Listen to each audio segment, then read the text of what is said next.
పోషక జలదుర్గ నిర్మాత పునరాగమన కార్య ప్రేరక ఉత్తమ పరిపాలనా ప్రజారంజక త్యాగధని విజ్ఞాన ఖని హైందవి రాజ్య ప్రతిష్టాపక రాజాధిరాజ శ్రీమంత శ్రీ శ్రీ శ్రీ ఛత్రపతి శివాజీ మహారాజ్ కి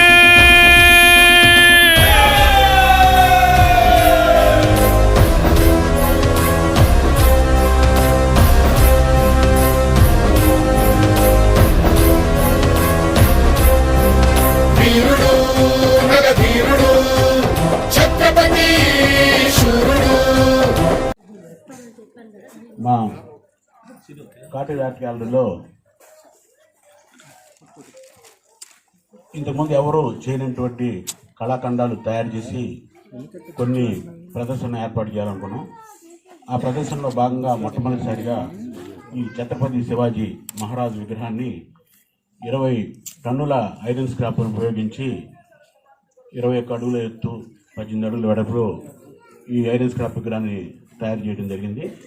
దీన్ని తయారు చేయడానికి 20 మంది వర్కర్స్ 6 నెలలు శ్రమించి ఈ విగ్రహాన్ని తయారు చేశాం. ఇది నా దృష్టిలో మీడియా ద్వారా భారతదేశం అంతా వైరల్ అవుతుంది అనుకుంటున్నాను. ఇదివరకు మేము ఒకసారి మోడీ విగ్రహం చేస్తే అది అన్ని భాషల్లో వైరల్ అయి మాకెంతో మరి ప్రఖ్యాతి కలిగించి ప్రధాని కార్యాలయం నుంచి కూడా తెనాలి వచ్చి మమ్మల్ని ప్రత్యేకంగా సన్మానించిన పరిస్థితిని మళ్ళీ ఛత్రపతి శివాజీ గారి విగ్రహం మాకు తీసుకొస్తుందని భావిస్తున్నాం. మరి ఇలాంటి గొప్ప కళాఖండాన్ని మరి మేము పిలవగానే వచ్చి మరి ఇక్కడ ఆవిష్కరించిన కోణమ్మ గారికి మా కాటేజ్ ఆర్ట్ గ్యాలరీ సిబ్బంది తరఫున ధన్యవాదాలు తెలియజేస్తున్నాం. అయితే నేను నా జీవితమే వడ్డించిన విస్తరి కాదు, అది కొన్ని ఎంతోమంది శిష్యులు మరి వాళ్ళ ఫ్యామిలీతో వచ్చి ఉన్నారు కాబట్టి కొద్దిగా నా గురించి కూడా నేను చెప్పాలి. నేను చిన్నతనంలో మా నాన్న నన్ను బాగా చదివించాలి ఎంతో ప్రయత్నం చేశాడు. అయితే చదువు అయితే నాకు గట్టిగా అవ్వలేదు. మరి వంశపారంపర్యంగా వచ్చిన శిల్పకళలు మాత్రం నేను అతి సునాయాసంగా మంచినీళ్ళు తాగినంత తేలిగ్గా మరి ఈ విగ్రహాలు తయారు చేయడం నేర్చుకున్న తర్వాత ఇంకా గొప్పగా ఇంకా ఏమన్నా నేర్చుకుంటే బాగుంటుందని ఆలోచన కలిగింది. ఆలోచనతోటి అప్పుడు మద్రాసులో నాగప్ప అని కంపెనీ ఒకటి ఉండేది, నాగప్ప స్టూడియో అని. దాంట్లోకి వెళ్తే ఎట్లా ఉంటుందని ఆలోచన చేశాను. అలాగే రామకృష్ణ స్టూడియోలో కూడా ఏదన్నా ఛానల్ దొరికి వెళ్ళాలని ప్రయత్నం జరుగుతున్నప్పుడు అది ఆనాట మా నాన్నగారికి తెలిసింది. ఇది వాళ్ళు కొంతమంది ఇలా రామకృష్ణ స్టూడియో అంటే మరి అది సినీ ఫీల్డ్కి సంబంధించింది, మళ్ళీ ఎలాంటి పరిస్థితి జరుగుతుందని చెప్పి మా నాన్నగారు సరే ఈ నెట్ట కట్టడి చేయాలంటే ఏదన్నా గుదిబండ తగిలిస్తే అట్ట పడి ఉంటాడు ఇంట్లో ఒక పిల్లలాగాని సరే నన్ను ఒక పెళ్లి చూపులకు తీసుకెళ్ళాడు. ఆ పెళ్లి చూపుల్లో కాస్త ఎర్రగా బొర్రగా ముద్దుగా బొద్దుగా ఉన్న కోణం గారిని చూపించాడు. నేను ఇంకా ఏమీ రామకృష్ణ స్టూడియోలో వెళ్ళి పడకుండా ఈ కోణం గారి ఒళ్ళో పడ్డాను. తర్వాత ఒక 5-6 సంవత్సరాలు పచ్చపెళ్ళం ఎర్రపెళ్ళం అట్లా సాగిపోయింది. సరే తర్వాత కాదు మళ్ళీ ఏదన్నా గొప్పగా సాధించాలని మళ్ళీ ఆలోచన బయలుదేరింది. అప్పట్లో టికెట్ ఎగ్జిబిషన్స్ ఇట్లాంటి విగ్రహాలు పెట్టే టికెట్ తోటి ఎగ్జిబిషన్ జరుగుతూ ఉండేది.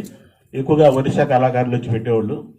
తర్వాత నెల్లూరులో కూడా నెల్లూరు ప్రాంతం నుంచి కరువై పెంచలేని అట్లా ఆయన ఎక్కువ ఎగ్జిబిషన్ పెడతా ఉండేవాడు. నాకు కూడా ఇట్లాంటి టికెట్ ఎగ్జిబిషను భారీగా పెడదాం, మళ్ళీ మనకు ప్రత్యేకమైన గుర్తింపు వచ్చిందన్న ఆలోచనతో ఒక టికెట్ ఎగ్జిబిషన్కి ప్లాన్ చేశాను. అది 1989 సంవత్సరం. అప్పట్లో ఎకరం మంచి పొలం 25,000 ఉన్న ఆ రోజుల్లో దాదాపు 2 నుంచి 3 లక్షల రూపాయలు ఖర్చు పెట్టి నెల్లూరులో ఒక శిల్పకళా ప్రదర్శన, టికెట్ ప్రదర్శనకి ప్లాన్ చేశాను. అయితే మొత్తం అంత హెడ్ అన్నీ తయారైపోయింది. చాలా మంచి సెంటర్, ఒక ఎగ్జిబిషన్ గ్రౌండ్ తీసుకొని ఎగ్జిబిషన్ గ్రౌండ్లో టికెట్ ప్రదర్శన ఏర్పాటు చేయడానికి ప్లాన్ జరిగింది. ఎగ్జిబిషన్ షెడ్ జరిగేటప్పుడే ఎంతోమంది మేము ఆ షెడ్లోకి వెళ్ళాలి, ఆ బొమ్మ చూడాలంటే మా స్టాఫ్ పంపించేవాళ్ళకి టికెట్ ఎగ్జిబిషను ఇంకా ఓపెన్ కాలేదు, మీరు అప్పుడు రండి అంటే ఎంత టికెట్ అంటే అప్పుడు ₹2 పెట్టాలనుకున్నాం. ₹2 అంటే ఎంతోమంది ₹2 కాదు ₹4 తీసుకొని లోపలికి పంపించని బలవంతంగా లోపలికి వెళ్తుంటే ఇది ఖచ్చితంగా సక్సెస్ అవుద్ది, మన జీవితానికి ఒక టర్నింగ్ పాయింట్ అవుద్ది, మంచి పేరు కూడా వచ్చిందని నేను ఎక్స్పెక్ట్ చేశాను. అయితే మనం ఒకటి తెలుసుకుంటే దైవం ఒకటి తెలుస్తుందని 1991లో మే 24వ తారీఖున నేను ఈ శిల్పకళా ప్రదర్శన ప్రారంభోత్సవం చేద్దాం అనుకున్నప్పుడు 24వ తారీఖు అనుకున్నాం. 21వ తారీఖున రాజీవ్ గాంధీ అప్పుడు ప్రధానమంత్రి తమిళనాడులో హత్య చేయబడ్డాడు. అప్పుడు జరిగిన అల్లర్లో ఇంకా 2 రోజుల్లో ప్రారంభోత్సవం జరగాల్సిన మా శిల్పకళా ప్రదర్శన మొత్తం దగ్ధమైంది. అయితే మా ప్రదర్శన కాల్చలేదు, కానీ ఆ పక్కన చాలా తమిళియన్స్ షాపులు ఉండే వాటిని లూటీ చేసి తగలబెట్టారు. ఆ తగలబడ్డప్పుడు వాటితో పాటు మా షాపులన్నీ కూడా తగలబడిపోయినాయి. మా షాపులతో పాటు మేము వేసిన మా శిల్పకళా ప్రదర్శన హాల్ కూడా మొత్తం దగ్ధం అయిపోయింది. లక్షలాది రూపాయలు నష్టం. ఒక నైట్లోనే నా పరిస్థితి భయంకరంగా తలకిందులైపోయింది. అప్పటికే ఆ శిల్పకళా ప్రదర్శన కోసం ఎన్నో వేలు అప్పు చేసి ఉన్నాను. ఈ అప్పుడు ఎలా తెరాలి, ఇప్పుడు అనుకున్నది ఈ ప్రదర్శన ఆగిపోయిందని నేను తీవ్ర ఆవేదనతో అప్పుడు మా అక్కయ్య గూడూరులో ఉంటే గూడూరు వెళ్ళిపోయి అక్కడ ఒక అద్దెలు తీసుకొని దాదాపు 1 సంవత్సరం ఎలాంటి పని చేయకుండా గూడూరులో ఉండిపోయాను. అప్పుడు ఇంకా అప్పులు, సమస్యలు, మరి అప్పులాళ్ళ వేధింపులు, ఒక రూపాయి లేని పరిస్థితి, ఒక లక్షల్లో గడిపిన నేను ₹1 లేని పరిస్థితికి వచ్చేసాను. ఏం చేయాలి, ఏం అర్థం కాని నిస్సహాయ పరిస్థితి. అక్కడి నుంచి మళ్ళీ లాభం లేదు, ఇక్కడ ఉంటే ఇంకా చాలా లోతులకు వెళ్ళిపోతామని చెప్పి తెనాలి వచ్చి తెనాల్లో ఒక పైకప్పు కూడా లేని, ఫ్యాన్ కూడా లేని ఒక ఇంట్లో మేము 2 పిల్లలను పెట్టుకొని కొన్ని సంవత్సరాలు ఉన్నాం. ఆర్థికపరమైన సమస్యల్ని, ఎన్నో అవమానాల్ని, ఎన్నో బాధల్ని మేము కొన్ని సంవత్సరాలు అనిపించాం ఈ ఎగ్జిబిషన్ కారణంగా. ఆవిడ కూడా నాతో పాటు ఎంతో సహనంగా ఈ బాధల్ని అన్నింటిని అనిపించింది. అయితే ఆ మెడలో ఒక పసుపు తాటుతోటి 2 గోళ్ళు కమ్మలతోటి కొన్ని సంవత్సరాలు గడిపింది. కానీ ఏంటి ఇలాంటి పరిస్థితి తీసుకొచ్చావు, ఎగ్జిబిషన్ పెట్టి నన్ను ఏ రోజు ప్రశ్నించలేదు. ఆవిడ కూడా సహనంగానే తనకు తోచినట్టుగా ఈ గాపరాన్ని సరిదిద్దుకుంటూ వచ్చింది. అందుకనే ఆవిడకి ఒక స్వీట్ మెమరీస్ జీవితంలో గుర్తుండిపోయేది ఉండాలనే ఉద్దేశంతో ఈ రోజున ఈ విగ్రహాన్ని ఆవిడగా ఆవిష్కరించడం జరిగింది. దాని కారణం కూడా అది. తర్వాత ఈ రోజున మరి ఎంతోమంది మా స్టాఫ్కి ఈ తదనంతరం సన్మాన కార్యక్రమం పెట్టుకున్నాం. నేను 1993 చివరిలో మళ్ళీ ఇంకా మనం కొత్త జీవితం ప్రారంభించడానికి లాభం లేదని ఒక చిన్న పూడిపాకలో విగ్రహాలు తయారు చేయడం ప్రారంభించాం. అప్పుడు మరి సురేష్ ఆర్ట్స్ రాజు గారు ఫస్ట్ నా బోర్డు రాశాడు. తర్వాత ఆయన కొన్ని సంవత్సరాలు నాతోటి ఎన్నంటి ఉన్నాడు. ఎన్నో రోజులు నైట్లు పొగులు ఇది రేత్రి అనకుండా పనిచేయటంలో ఆయన కూడా నాకు సహకరించాడు. ఈ సందర్భంగా అది నేను గుర్తు చేసుకోవాల్సిన అవసరం ఉందని భావిస్తున్నాను. అలాగే అసలు ఈ ఎగ్జిబిషన్కి కానీ నేను పడ్డ బాధల్లో కానీ మరొక వ్యక్తి నాకు అప్పట్లో పూర్తిగా అతన్ని నేను చిన్నపిల్లడప్పటి నుంచి తీసుకొచ్చి పెంచి పెద్ద చేశాను. నేనే పెళ్లి చేశాను. వాళ్ళు కూడా సీను కూడా బాపట్ల సీను కూడా ఇక్కడే ఉన్నాడు. అప్పట్లో ఈ సమస్యలు బాధలు అన్నీ తెలుసు. నేను పైకప్పు కూడా లేని ఇంట్లో ఉన్నప్పుడు ఆయనకి అతని భార్యకి చిన్న రోగిళ్ళు చిన్నది వేసిస్తే దాంట్లో ఉండి ఎంతో కొంత నాతో పాటు మా బాధను కూడా అతను చదివేశాడు, అనిపించాడు కూడా. మరి ఈ సందర్భంగా అతను చేసిన మరి సేవను కూడా గుర్తించుకోవాల్సి ఉందని భావిస్తున్నాను. తర్వాత నేను అంచెలంచెలుగా అక్కడి నుంచి చిన్నగా ఎదుగుతూ వచ్చాను. నేను ఒక్కడనే మరి ఈ శిల్పశాల ప్రారంభించాను. సూర్య శిల్పశాల అనే ఒక చిన్న విగ్రహాల తయారు చేసే సంస్థ. అయితే దాంతో నేను చేసిన అప్పులకి నా సమస్యలకి చాలా అనుక్షణం కొన్ని సంవత్సరాలు ఇబ్బంది పడతానే ఉన్నాం. అప్పుడు ఇక ఈ ఒక్క పనితో అయితే మనం గట్టం కాలేము. ఇంకా ఏదైనా రకరకాల పనులు నేర్చుకుంటేనే మనం గట్టెక్కగలమని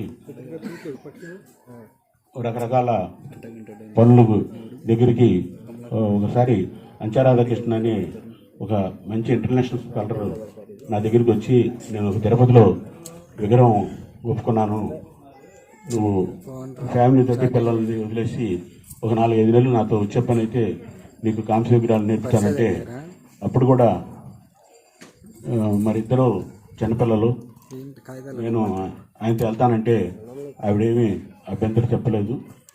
మరి ఆవిడ నువ్వు ఇప్పుడు నన్ను పిల్లల్ని వదిలేసి నువ్వు ఇప్పుడు పని నేర్చుకోవడానికి వెళ్తే నేనట్లా అని నన్ను ప్రశ్నించుంటే ఈ రోజున నాకు పరిస్థితి కానీ ఈ అభివృద్ధి కానీ చెందేది కదా. ఆ రోజు కూడా ఆవిడ నువ్వు వెళ్ళరమ్మని పంపించింది. అలా మేము అంచెలంచెలుగా ఎదిగి ఈ రకరకాల పనులు నేర్చుకొని ఈ శిల్పశాలని అభివృద్ధిలోకి తీసుకొచ్చాను. ఈలోపు మా అబ్బాయి రవిచంద్ర మరి ఇప్పుడు ఏదన్నా నా అమ్ముల పదిలో ఒక పాస్ ప్రతాపులు అంటున్నాడు. నేనేదైనా ఛేదించాలంటే అస్త్రం చాలు, ఎలాంటి పన్నైనా నేను సాధించగలను. అలాంటి రవిచంద్ర నా కొడుకుగా పడుతున్నాను. తర్వాత అంత పర్ఫెక్ట్గా నేను బాణం వేసినా అది పనిచేయదు. కానీ ఇంకో ఆయన కూడా ఉన్నాడు శ్రేష్ట, అది అంత మనం వేసి చేయించాలంటే అది కుదరదు. కానీ ఆయన కూడా తర్వాత 3D టెక్నాలజీ నేర్చుకొని తను కూడా ఈ శిల్పశాలకి కూడా అతను సర్వీస్ చేస్తూ ఉన్నాడు. తర్వాత మేము కొత్తగా కాంస్య విగ్రహాలు తయారు చేయడం ప్రారంభించినప్పుడు నాకు మొట్టమొదటిగా కొంతమంది నేను వెల్డింగ్ చేయాలని వెల్డర్ కోసం వెతుకుతుంటే వెల్డింగ్ రవి ఆటో నగర్లో ఉండేవాడు. ఆయన నాకు పరిచయం చేశారు. ఆటో నగర్లో ఆయన ఏదో చిన్న షాప్ పెట్టుకొని వెల్డింగ్ చేసుకునేవాడు. ఆయన నేను తీసుకొచ్చిన తర్వాత దాదాపు 20 సంవత్సరాల నుంచి ఆయన నా దగ్గరే ఉండిపోయాడు. మీకు ఇంకొక ముఖ్య విషయం చెప్పాలి. ఇక్కడ ఉన్న వాళ్ళు చాలామంది ఎవరిని అడిగినా మీరు ఎన్ని సంవత్సరాల నుంచి ఇక్కడి నుంచి పనిచేస్తున్నారంటే 20 ఏళ్ళు 25 ఏళ్ళు అని చెప్పేవాడు చాలామంది ఉన్నారు. మరి ఇదేం గవర్నమెంట్ సంస్థ కాదు, గవర్నమెంట్ ఉద్యోగం కాదు. అయినా సూర్య శిల్పశాలలో ఇక్కడ అడుగు పెడితే ఇంకా వాళ్ళు మళ్ళీ ఇంకా వేరే పని గురించి ఆలోచించరు, ఇంకా వెళ్ళరు అనేది మాత్రం నా గ్యారంటీ. ఎందుకంటే ఒక్కొక్కళ్ళు ఎవరు చదివించినా ఒక్కొక్కళ్ళు 25 సంవత్సరాలు 30 సంవత్సరాలు అంటారు. ఎందుకంటే నేను కష్ట సుఖాలు అనిపించాను కాబట్టి వర్కర్స్ కష్ట సుఖాలు, ₹1 లేకపోతే పరిస్థితి ఏంటి అనేది. అందువల్ల నేను ఒక 25 సంవత్సరాలుగా నాది పద్ధతి పెట్టుకున్నాను. ఏ రోజైనా సరే పనివాళ్ళు దిగి చేతులు కడుక్కోగానే డబ్బులు ఇచ్చేయటం అలవాటు. నేను డబ్బులు లేకపోతే కొండమగారి బంగారం బ్యాంకులోనే ఉంటుంది, కానీ పనివాళ్ళకి డబ్బులు మాత్రం ఆగదు. అలా మెయింటైన్ చేసుకుంటూ వచ్చాను. ఇక్కడ ఉన్న వాళ్ళందరినీ అడగండి, ఎప్పుడైనా ఏ రోజైనా నా జీవితంలో రేపు తీసుకోండి అనేది ఇంతవరకు జరగలేదు. కాబట్టి ఇంతమంది పనివాళ్ళని నేను మెయింటైన్ చేయగలుగుతున్నాను. ఎవరిని కూడా ఇబ్బంది పెట్టకుండా ఉండటానికి ఎందుకంటే నేను ఎన్నో కష్ట నష్టాలు అనిపించాను కాబట్టి ఎవరిని ఇబ్బంది పెట్టకూడదు. అంటే కొంతమంది సినిమా యాక్టర్లు కొన్ని వాళ్ళ ఇంటర్వ్యూలు అంటాం, మేము డబ్బులు విలువ తెలుసు కాబట్టి ₹1 కూడా దానం చేయమని. నేను ఆ పరిస్థితి తెలుసు, ఎన్ని కష్టాలు పడ్డాను కాబట్టి ఆ కష్టాలు ఎదుటి మనిషికి కూడా ఉంటాయని నేను తెలిసిన వాడిని. కాబట్టి పని వాళ్ళందరినీ, నా దగ్గర పనిచేసిన వాళ్ళందరినీ నేను ఎంతో ఆప్యాయంగా చూస్తానని అందరూ అనుకుంటారని నేను కూడా అనుకుంటున్నాను. ఈ మధ్య నా ముందే ఉన్నాడు సాహిబ్ గారు, వచ్చి ఏమంటే నేను పనికి వస్తానన్నాడు. పనికి వస్తానంటే ఏం చేస్తానంటే నేను డ్రైవర్ని అండి. మా కారు ఉంది, కానీ మా ఇద్దరు పిల్లలు డ్రైవింగ్ వచ్చింది. మేము ఎప్పుడో నెలకు 2 నెలలకు ఒకసారి కారు తీస్తాము, మరి మేమేం చేసుకోవాలన్నాను. కాదండి అన్నాడు. కాదులేండి, మాకు డ్రైవర్తో పని లేదన్నా. ఆయన వెళ్ళిపోయి మళ్ళీ మరుసటి రోజు వచ్చాడు. మరుసటి రోజు వచ్చి మీ దగ్గర పని చేయాల్సిందే అన్నాడు. ఎందుకన్నా? ఎందుకంటే నేను మీ దగ్గర నన్ను వర్కర్స్ 2-3 అడిగానండి, ఎన్ని సంవత్సరాలు చేస్తున్నారంటే ఒక ఆయన 30 సంవత్సరాలు అన్నాడు. 30 సంవత్సరాలు అంటే అవును, నా జీవితం అంతా ఇక్కడే జరిగిపోయింది అన్నాడు. అందుకని ఇంక నేను మీ దగ్గర చేయాల్సిందే, మీరు నాకు పని ఇవ్వాల్సిందే, మీరు ఏ పని చేయమంటే ఆ పని చేస్తా అన్నాడు. ఇది ఆయన నా ముందే ఉన్నాడు సాహిబ్ గారు. అలా అట్లాగే ఇక్కడ వాళ్ళు కానీ ఇక్కడ కాస్టింగ్ చేసేవాళ్ళు కానీ చాలామంది వీళ్ళందరూ ఉన్నారు. నేను ఒక్కడిని బతకడానికి ఇబ్బంది పడ్డ రోజులు నేను ఖచ్చితంగా చెప్తున్నాను. మరి ఈ రోజున ఒక 70 మందికి నేను సన్మానం చేయబోతున్నాను. మరి అందుకనే నేను నా జీవితం వడ్డించిన ఇస్తారు కాదు, ఎన్నో కష్ట నష్టాలు అనిపించే ఈ పరిస్థితికి వచ్చానని మీకు చెప్పడానికే నేను మీరందరూ తెలుసుకోవాలని. అంటే చాలామందికి తెలియదు కదా, మహేష్ గారు పెట్టాడు కావాలా, పాప అసలు ఇబ్బందులు అంటే ఆయన తెలియదు కావాలని అనుకుంటారని ఈ రోజున నా అంతరంగాన్ని మీ ముందు ఉంచడం జరుగుతుంది.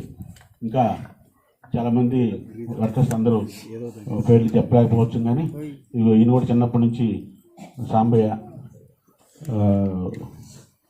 అందరూ ఎవరిని అడిగినా ఇంక 25-20 ఏం చెప్పేది, అందరూ 20-25 కదా, ఎవరి పేర్లు చెప్పేది, అందరూ 27-25 సంవత్సరాల వాళ్ళు. ఒకళ్ళిద్దరు అయితే వాళ్ళిద్దరు 25 నుంచే ఉన్నారని చెప్పచ్చు. అందరూ 25 సంవత్సరాల పైన ఉన్నాడు కాబట్టి ప్రత్యేకంగా ఎవరు పేర్లు చెప్పాల్సిన అవసరం లేదు. మా సంస్థలో అడుగు పెట్టిన వాళ్ళు ఇంకెప్పుడు బయటికి వెళ్ళి ఆలోచించేది. మరి ఇంకా సన్మాన కార్యక్రమాన్ని మరి 70 మందికి చేయాలి కాబట్టి సన్మాన కార్యక్రమానికి ఏర్పాటు చేయాల్సిందిగా మా స్టాఫ్ని కోరుతున్నాను.